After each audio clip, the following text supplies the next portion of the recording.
انہیں صرف رمضان المبارک کے ایک مہینے میں تقوی حاصل ہو سکتا ہے، پرہیزگاری مل سکتی ہے۔ یہ شہر طاعات ہے، شہر عبادات ہے، شہر کا مطلب مہینہ ہے عربی میں۔ اور دیکھیں کتنی سہولیات تمہارے لیے رکھی گئی ہیں کہ شیطان کے وسوسوں سے محفوظ رکھا گیا، کہ تمہیں مہینہ بھر شیطان اور اس کی ذریت سے، اس کے حملوں سے بچا کر رب تبارک و تعالیٰ نے اس مہینے میں رکھا ہے۔ تو اب میرے عزیزو، تھوڑی سی محنت کی ضرورت ہوتی ہے تاکہ ہمارا دل پاک ہو جائے۔ تھوڑی سی اور محنت اس میں کر لی جائے تو انسان کا باطن پاک ہو جائے۔ تقوی کیا چیز ہے اور اس کا حاصل کرنا کیوں ضروری ہے، میں آپ کو بتاؤں۔ تقوی کا مطلب سب سے اہم چیز یہ ہے، اللہ کا خوف۔ یہ بنیادی چیز ہے، یہ بنیادی چیز ہے، اور یہ اگر بنیاد ہے تو ہر عمل میں آپ کے تقوی حاصل ہو جائے گا۔ نماز کیوں پڑھتے ہو؟ نماز ایک ڈیوٹی سمجھ کر کے پڑھتا ہے تو کوئی مسئلہ ہی نہیں اس کا، یعنی وہ ڈیوٹی ادا کر رہا ہے۔ لیکن نماز میں اگر خوف خدا ہے، اللہ کے ڈر سے پڑھتا ہے، یہی تقوی ہے۔ روزہ کیوں رکھ رہا ہے؟ سب محلے میں رکھ رہے تھے، ہم نے بھی رکھ لیا۔ روزہ اس لیے رکھ رہا ہوں کہ لوگ برا نہ سمجھیں، یا اسلام کا ایک حصہ ہے۔ اتنی ہی نیت تھی تو پھر اس نے روزے سے کچھ حاصل نہیں کیا، لیکن اسی روزے کو اللہ کے خوف سے رکھا، یہی تقوی ہے۔ تو خوف خدا، اللہ کا خوف آ جانا ہر عمل میں، یہی تقوی ہے۔ اور اگر یہ چیز نہیں ہے تو انسان بہت بڑے بڑے گناہ بھی کر جاتا ہے، اسے ڈر نہیں لگتا۔ روزہ چھوڑ دیا، اسے کوئی خوف ہی نہیں ہے، بلکہ دھڑلے سے لوگوں کے سامنے کہتا بھی پھر رہا ہو کہ مجھے یہ سب چیزوں میں وشواس نہیں، یقین نہیں ہے۔ یہ باتیں اس زبان سے آتی ہیں جس کے ہاں اللہ کا خوف ہے ہی نہیں، اللہ کا ڈر نہیں۔ اسی لیے قرآن میں اللہ نے فرمایا لعلکم تتقون، تم پر روزے اللہ نے فرض کیے ہیں تاکہ تمہیں تقوی مل جائے، اللہ کا خوف۔ اور یہ کتنی اہم چیز ہے میں آپ کو بتاؤں، خوف خدا۔ خوف خدا کا مطلب کہ اللہ کا ڈر، اللہ کا خوف، یہ تمہاری پوری باڈی کو صحیح کرتا ہے، اندر سے بھی باہر سے بھی۔ خوف خدا، تم ہر قدم پر اگر یہ سوچتے ہو کہ میرا رب مجھے دیکھ رہا ہے۔ جیسے کہ آپ کو پتہ ہے حدیث پاک میں حضور صلی اللہ تعالیٰ علیہ وسلم سے پوچھا بھی گیا، احسان کیا ہے، یعنی نیکی کس کو کہتے ہیں؟ حضور نے فرمایا تم نماز ایسی پڑھو یا عبادت ایسے کرو جیسے تم اللہ کو دیکھ رہے ہو۔ اور اگر یہ نہیں ہو سکتا تم سے تو اتنا احساس تو رہے کہ اللہ تمہیں دیکھ رہا ہے۔ تو ہر عمل میں تمہارے یہ سوچ آئے کہ مجھے میرا رب دیکھ رہا ہے، تمہارے قدم سنبھل جائیں گے۔ آج آپ مسجد میں بیٹھے ہیں، ادب سے بیٹھے ہیں، حالانکہ ایک آدھے گھنٹے کے بعد جسم کو پھیلنے کی حاجت ہونے لگتی ہے، تھوڑا پیر پھیلا لوں، پیٹھ کو ٹیک دے دوں، نہیں کرتے آپ، اس لیے کہ آپ کو احساس ہے کہ امام صاحب دیکھ رہے ہیں، مفتی صاحب دیکھ رہے ہیں، یا پھر مجمع میں لوگ دیکھ رہے ہیں۔ تو یہاں پر ہمارے دیکھنے کے احساس سے آپ کے پیر نہیں پھیلتے ہیں، آپ پھیل کے نہیں بیٹھتے۔ تو ہم میاں نہ سزا دینے والے نہ جزا دینے والے ہیں۔ یہی احساس اگر اللہ کے دیکھنے کا ہو جائے کہ میرا رب مجھے دیکھ رہا ہے، تو پھر آپ کو کسی نگرانی کی ضرورت نہیں، کہیں کسی سی سی ٹی وی کی ضرورت نہیں۔ اللہ کا خوف اگر بندے کے دل میں آ جائے، وہ ہر لمحے، ہر گھڑی، ہر علاقے میں محفوظ رہتا ہے، اپنے آپ کو محفوظ رکھتا ہے۔ میرے عزیزو، 4 سال کی عمر ہے امام اہل سنت فاضل بریلوی رحمۃ اللہ علیہ، امام محمد رضا خان رحمۃ اللہ علیہ، 4 سال کی عمر میں روزہ رکھ لیا۔ گرمیوں کی شدت تھی، گھرانہ علمی گھرانہ ہے، باپ بھی بڑے عالم دین، دادا بھی بڑے عالم دین ہیں۔ 4 سال کی عمر میں روزہ تو رکھ لیا، اور جب تھوڑی دوپہر ڈھل گئی، اچھوں کی حالت دھوپ کے دنوں میں خراب ہونے لگتی ہے، تو شام ہونے کو قریب تھی کہ ایک کمرے کے اندر دادا محترم نے پوتے کو بند کر دیا اور کچھ پھل فروٹ ساری چیزیں اندر رکھ کر کے دروازہ باہر سے بند کر لیا. کہا بیٹا کھا لینا، میں کسی کو بتاؤں گا نہیں، کسی کو نہیں بولوں گا. 4 سال کی عمر ہے، تمہارا روزہ بھی رہے گا، کھا کر کے تھوڑا پیٹ ہلکا کر لینا. تو یہ دروازہ بند کر کے دادا محترم چلے گئے. کافی دیر کے بعد دروازہ کھلا تو وہ پھل فروٹ ویسے کے ویسے ہیں، بچہ ویسے ہی بیٹھا ہوا ہے. امام احمد رضا رحمۃ اللہ تعالیٰ علیہ، 4 سال کی عمر کی بات کر رہا ہوں. دادا نے آ کر پوچھا بیٹا کھائے نہیں؟ دروازہ بند کر لیا تھا. تو 4 سال کی عمر میں مولانا امام احمد رضا کہنے لگے کھا تو لیتا لیکن ہر گھڑی میرا مولا تو دیکھ رہا ہے، جس کے لیے روزہ رکھا وہ تو دیکھ رہا ہے. یہ ہے تقویٰ، یہ ہے خوف خدا، کہ اگر یہ کسی کے دل میں بیٹھ جائے، اسے لوگوں کو دکھانے کی یا لوگوں کے اسے دیکھنے کی کوئی ضرورت ہی نہیں. میرے عزیزو، تقویٰ حاصل کرنے کا یہ اتنا بہترین راستہ ہے، اتنا بہترین راستہ ہے.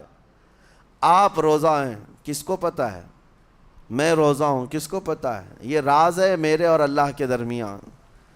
آپ روزہ ہیں، یہ راز ہے آپ کے اور اللہ کے درمیان.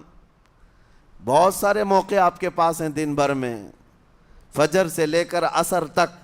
کئی مرتبہ وضو میں جانا پڑتا ہے، باضابطہ آپ کلی کر رہے ہیں، آدھا نگل جاتے، کس کو خبر ہے؟ یا کہیں چھپ کر کے کوئی ہلکی سی چیز چبا لیتے، کس کو خبر ہے؟ اس لیے کہ یہ اندرونی معاملہ ہے، راز ہے. آپ کھا رہے ہیں پی رہے ہیں یا نہیں کھا رہے ہیں نہیں پی رہے ہیں، یہ کوئی دوسرا نہیں کہہ سکتا. آپ کے اور آپ کے اللہ کے درمیان یہ راز ہے. اور آپ بچے ہوئے ہیں، حلق سوکھا ہے شام کے وقت اور پیٹ بھی پیٹ سے لگنے آ جاتی ہے. کام کرنے والے جانتے ہیں کہ شام ہوتے ہی روزے کا اثر کس قدر ظاہر ہوتا ہے. کام کرنے والوں کو زیادہ اثر پڑتا ہے، اے سی میں سونے والوں کو روزہ کہاں پتہ چلتا ہے. لیکن اس وقت بھی وہ نہ پانی کا ایک قطرہ حلق میں ڈالنا چاہتا ہے، نہ کوئی چیز چھپ کر کے چبانا چاہتا ہے. مجھے بتاؤ میرے عزیزو، کیوں اپنے آپ پر یہ تکلیف اور اپنے آپ پر یہ زیادتی کر رہے ہو؟ آپ کو اندازہ ہوتا ہے یہ میں زیادتی نہیں کر رہا، نہ ہی اپنے آپ کو تکلیف میں ڈال رہا ہوں، یہ میرے رب کی رضا ہے، میں اسی پر قائم ہوں. اسی لیے فرمایا گیا کہ جب افطاری کا دسترخوان بچھتا ہے اور پہلے ہی آ کر کے لوگ بیٹھتے ہیں، اور یہ سنت بھی ہے، ایسے نہیں کہ بھاگتے بھاگتے آپ آئے، وقت ہوا کھجور لیے اور کھا گئے. افطاری کے وقت سے تھوڑی دیر پہلے بیٹھ جاؤ. تمہارے دسترخوان پر نعمتیں رکھی ہوئی ہیں، پھل بھی ہیں، میوہ جات بھی ہیں، کچھ کھانے پینے کی چیزیں بھی ہیں، ٹھنڈا شربت بھی ہے، دیکھتے ہوئے بیٹھے ہیں آپ، لیکن ہاتھ نہیں لگاتے ہیں. انتظار ہے وقت کا کہ ادھر سورج کے غروب ہونا ہے اور میری افطار ہونی ہے. اعلان سنتے ہیں، اذان سنتے ہیں، اس کے بعد آپ اٹھاتے ہیں، لیکن اتنی دیر تک آپ خاموش بیٹھے ہیں دسترخوان کے پاس، سارے لوگ دیکھتے رہتے. یہ وہ منظر ہے جس کو فرمایا گیا رب ذوالجلال بھی اپنے بندوں کو دیکھ رہا ہے. رب تبارک و تعالیٰ بھی دیکھ رہا ہے اپنے بندوں کو، اور سارے فرشتوں کو بلا کر میرا مولا اعلان فرماتا ہے یہ میرے بندے ہیں، دیکھو یہ شام کا وقت ہے، ان کے حلق سوکھ چکے ہیں، ان کے پیٹ میں بھوک کی شدت ہے اور ان کے سامنے اچھی نعمتیں پڑی ہوئی ہیں.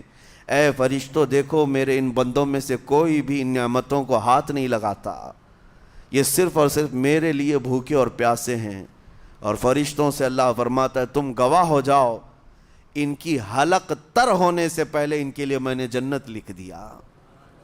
اسی لیے حدیث پاک میں ہے جب افطار کرتے میرے آقا صلی اللہ علیہ وسلم یوں ارشاد فرماتے ذهب الظمأ وابتلت العروق وثبت الاجر انشاءاللہ.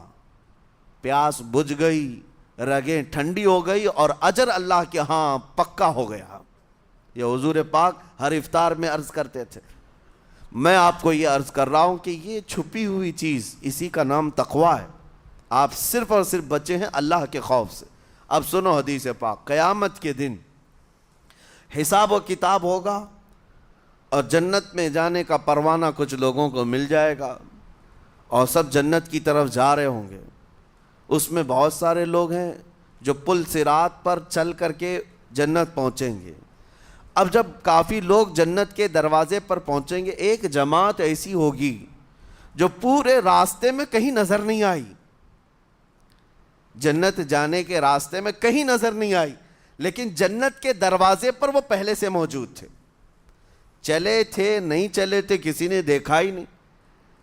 دوسرے جنتی ان سے پوچھتے ہیں اس جماعت سے کہ تم یہاں کیسے پہنچے اور یہ انعام کس بات کا ہے تمہارے لیے؟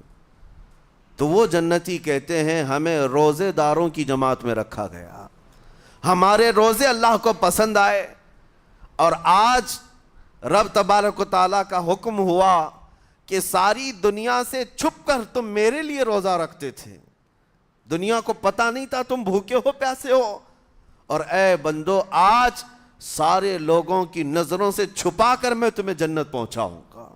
وہ ایک جماعت ایسی ہے جو راستے بھر چلتی ہوئی نظر تو نہیں آئی لیکن جنت میں پہنچ گئی، وہ روزے داروں کی ہے۔ آج یہ تقوی حاصل کرنے کا سب سے بہترین راستہ، اور تقوی کیوں ضروری ہے؟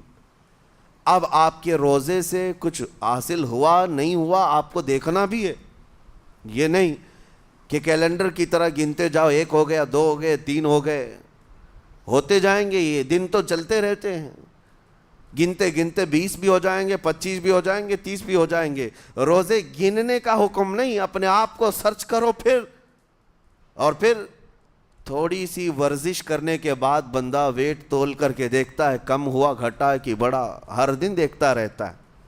ہاں، ورزش کرنے کے بعد پھر ناپ کر کے دیکھتا ہے میرے جسم کا وزن کتنا گھٹا کتنا بڑا۔ ویٹ گین کرنے والے ویٹ لاس کرنے والے دونوں بھی برابر چیک کرتے رہتے ہیں۔ روزہ رکھنے کے بعد تمہیں خود کو بھی چیک کرنا چاہیے کہ میرے اندر اب تبدیلی آئی یا نہیں آئی۔ ایک روزہ رکھا اور پھر رات کو تراویح میں کھڑا ہوا، میرے اندر بدلاؤ کتنا ہے؟ کیا اب اللہ کی آیات قرآن کی سنتا ہوں میرے آنکھوں سے آنسو آ جاتے ہیں؟ اگر آ گئے ہیں تو اس کا مطلب ہے کہ دل نرم ہو گیا، اس روزے نے اثر دکھانا شروع کیا، اور پھر ویسے کا ویسا ہے، تو اس کا مطلب ہے کہ آپ کے روزے سے آپ کو تقوی نہیں مل رہا ہے، آپ کو تقوی نہیں مل رہا۔ خوف خدا جب آتا ہے تو انسان کا دل موم ہو جاتا، نرم ہو جاتا ہے، اور اللہ کے عذابات سے، جہنم کے خوف سے، قبر کی سختیوں سے وہ رو پڑتا ہے، اس کی آنکھیں بہنے لگ جاتی ہیں، اور جب دل سخت ہوتا ہے پتھر کی طرح تو اسے نہ اللہ کی آیتیں رلاتی ہیں نہ آخرت کا تصور اسے ہلاتا ہے۔ اسی لیے قیامت کے دن کے بارے میں آپ کو بتاؤں، نبی پاک صلی اللہ تعالیٰ علیہ وسلم کی امت کی طرف جہنم کی آگ شعلے لپکاتے ہوئے بڑھتی آ رہی ہوگی بہت تیزی سے، قریب ہے کہ وہ جہنم کی آگ سب کو اپنے لپیٹ میں لے لے۔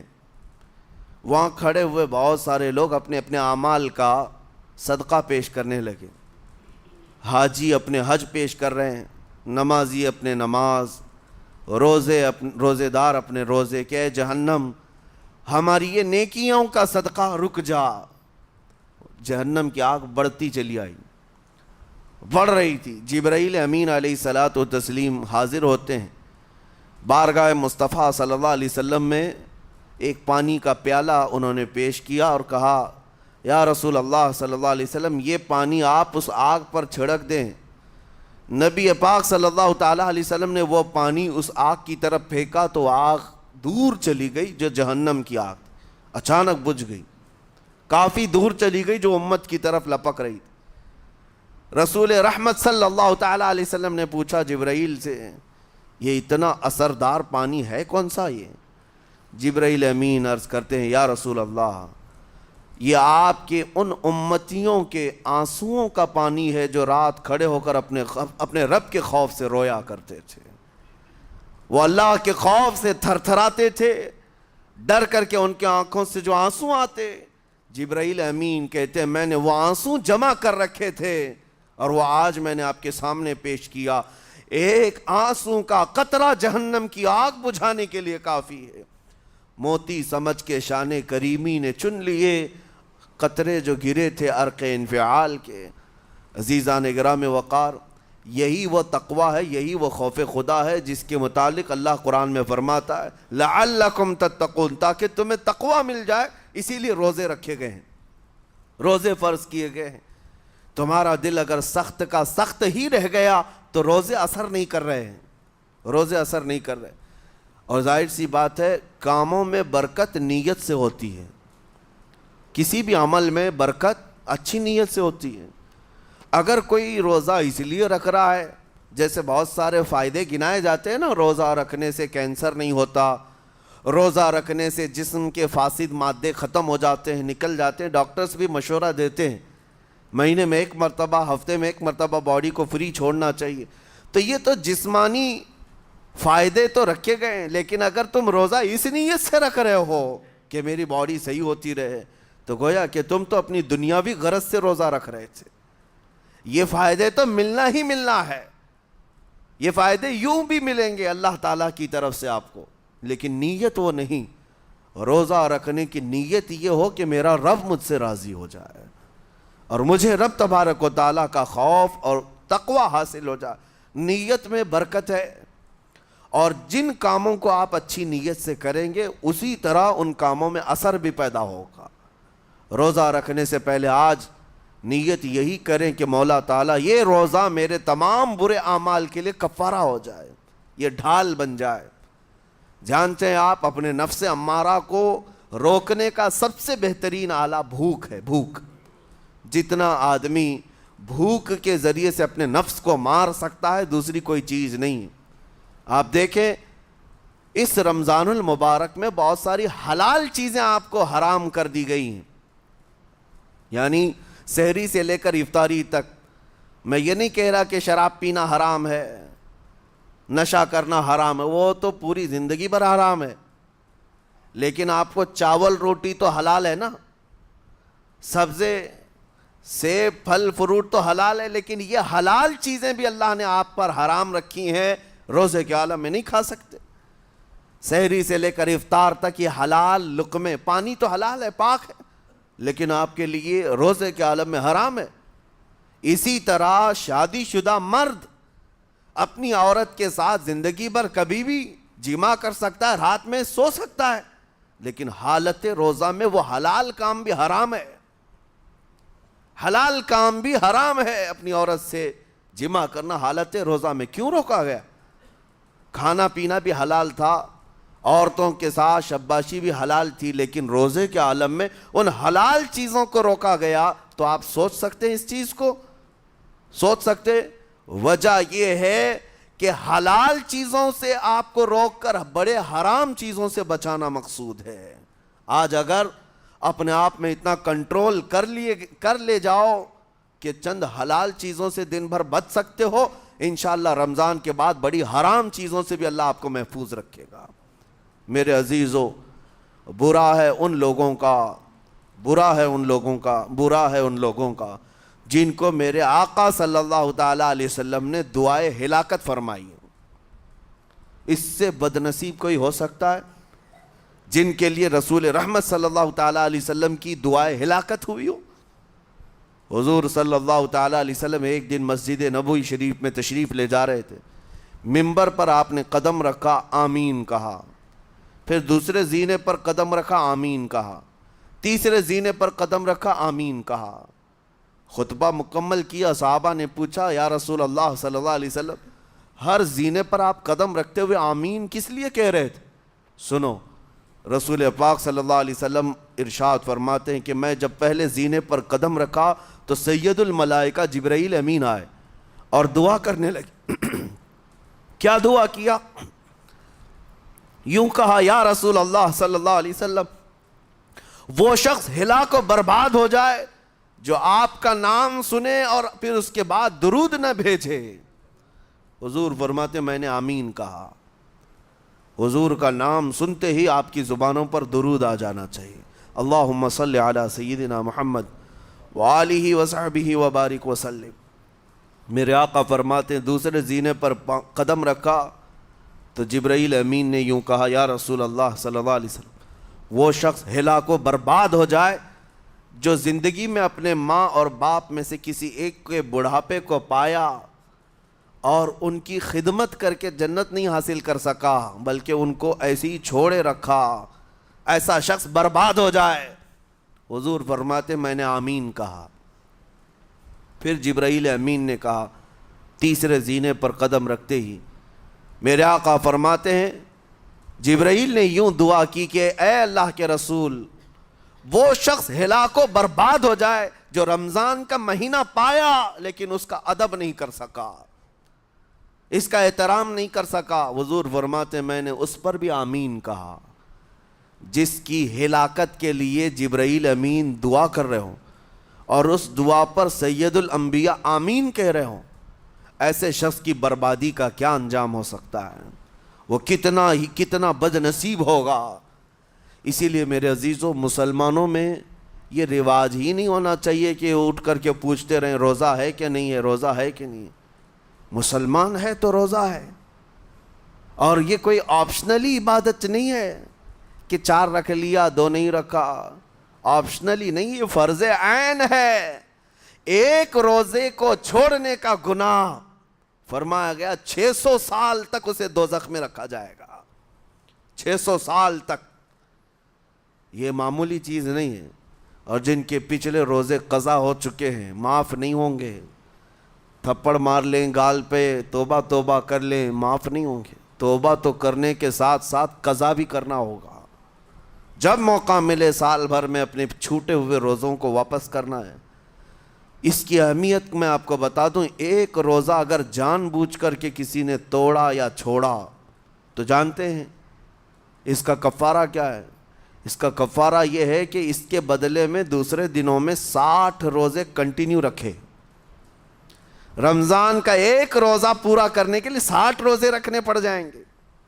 ہاں اگر کسی عذر کی وجہ سے، کسی تکلیف کی وجہ سے چھوڑا تھا، بیمار تھا یا سفر میں تھا یا تکلیف کی شدت تھی، اس وجہ سے روزہ چھوڑا تھا، تو اس کے بدلے میں ایک روزے کی قضا ایک ہی روزہ ہوگی۔ لیکن بغیر کسی عذر کے، شہوت کی وجہ سے، نفس پرستی کی وجہ سے توڑا تھا یا چھوڑا تھا تو پھر 60 روزے رکھنے پڑ جائیں گے۔ اس سے اندازہ ہوتا ہے کہ ایک روزے کی اہمیت کیا ہے رمضان کے۔ اسی لیے میرے عزیزو یہ روزے آسان ہیں، روزے آسان ہیں، اس کو رکھ لو، اس کی جزا بہت بڑی ہے، اس کی جزا بہت بڑی۔ ویسے بھی آپ دوسرے دنوں میں لیٹ ناشتہ کرنے کے بھی عادی ہیں۔ ممبئی والوں کا تو حال یہ ہی ہے، 12 بجے کے بعد 1 بجے 2 بجے تو ان کے ناشتے ہوتے ہیں، دوپہر کا کھانا تو شام 5 بجے ہو رہا ہوتا ہے۔ بس وہ ناشتہ اسکپ کرنا ہے، دوپہر کے کھانے جو آپ کے ہوتے ہیں اس سے اور تھوڑا ایکسٹینڈ کر لیں تو افطاری کا وقت آ جاتا ہے۔ کوئی بہت بڑی دقت کی بات نہیں، کوئی بہت بڑے بوجھ کی بات نہیں، آسان ہے۔ آج الحمدللہ ہمارے 5 سال 6 سال کے بچے روزہ رکھ لیتے ہیں، تو بڑوں کو تو اللہ نے جو طاقت عطا کی ہے، روزہ ہرگز ترک مت کرو۔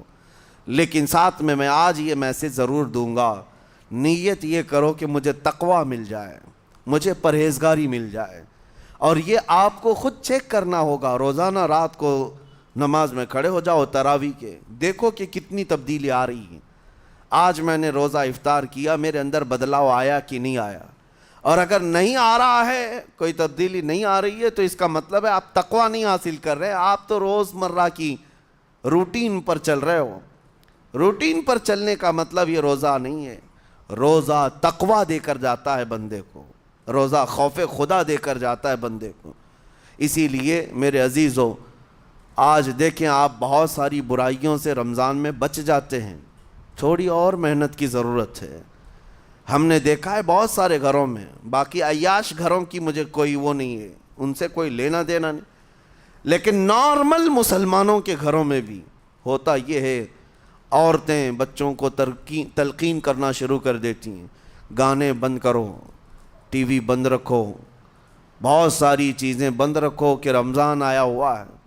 اور رمضان میں اگر ٹی وی لگا بھی لیا تو کچھ اسلامک چیزیں دیکھنے لگ گئے، ماحول تم نے خود ہی بدلا ہے اپنے گھر میں، کچھ چیزوں کو آپ نے بدلا ہے اور کچھ چیزوں کا ادب آپ نے کرنا شروع کیا ہے، اسی کو اور تھوڑی سی محنت کے ساتھ بڑھا لیا جائے، قسم رب ذوالجلال کی ہر برائی رمضان میں ہی آپ سے ختم ہو جائے گی۔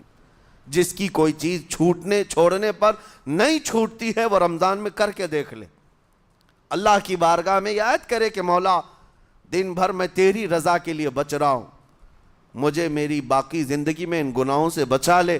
وہ رحمان ہے، جب وہ تمہیں اس کے بدلے میں جنت دیتا ہے تو یہاں برائیاں کیوں نہیں چھڑواتا؟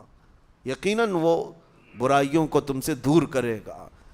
قرآن کا فرمان عالی شان لعلکم تتقون، اسی پر میں نے آپ کے سامنے بات رکھی ہے۔ روزے اس لیے فرض کیے گئے ہیں تاکہ تمہیں تقوی مل جائے، پرہیزگاری مل جائے۔ بعض لوگوں کو دیکھا گیا ہے رمضان المبارکہ میں بھی وہ اپنی بری حرکات سے باز نہیں آئے، ان کی روٹین ویسی ہی جاری رہی، نعوذ باللہ نظروں کی خطائیں بھی باقی رہیں۔ اور سب سے بری چیز یہ ہے کہ رمضان میں شیطان کی نیابت اگر کوئی کر رہا ہوتا ہے تو تمہارا یہ موبائل فون ہے۔ اکثر لوگ یہ سمجھتے ہیں کہ اس موبائل فون کو ہم استعمال کرتے ہیں تاکہ ٹائم پاس ہو جائے، روزہ کا وقت قریب آ جائے۔ اس ٹائم پاس کے چکر میں تم کیا کیا دیکھتے رہ جاتے ہو اور کہاں تک یہ چیزیں پہنچاتی ہیں تمہیں اندازہ بھی نہیں ہوتا، احساس بھی نہیں ہوتا، تو تمہاری رہی صحیح عبادت کو بھی یہ ہضم کر جاتا ہے، کھا جاتا ہے۔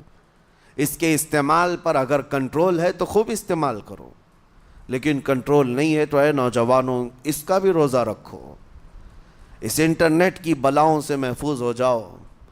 اس لیے کہ بہتوں کو میں نے دیکھا ہے ان کے دن بھر اور رات بھر رمضان میں سوشل نیٹ ورکس پر مصروفیت ویسی کی ویسی ہے جیسے دوسرے دنوں میں تھی۔